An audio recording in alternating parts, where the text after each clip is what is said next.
since you started it?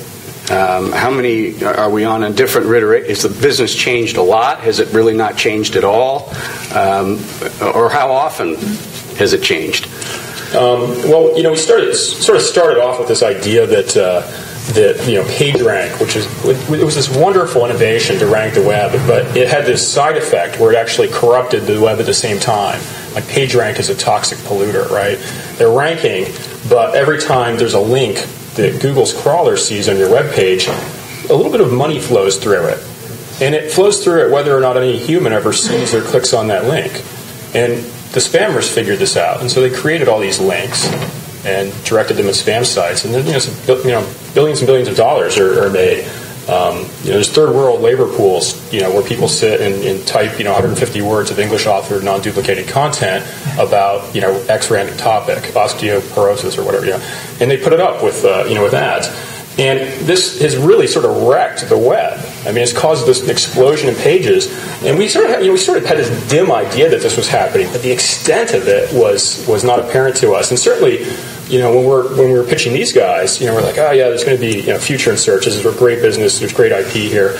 But the random person, if you said Google, has these cracks, it's not as stable as it looks. People just rejected that. Around the beginning of this year, though, it seems like the media sort of woke up to this idea. And the New York Times has had like a whole series of articles about how, Google's got just these massive problems. J.C. Penney hired an SEO firm and dominated.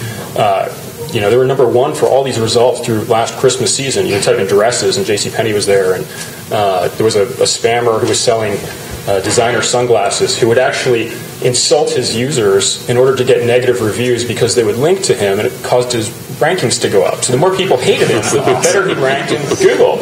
And New York Times wrote this giant V1 story about him. He's actually in jail now. But the fact that these sort of perverse, things can go on, and the search result pages, the fact that you could hire an SEO firm and spend $100,000 and actually be number one for whatever keyword you want.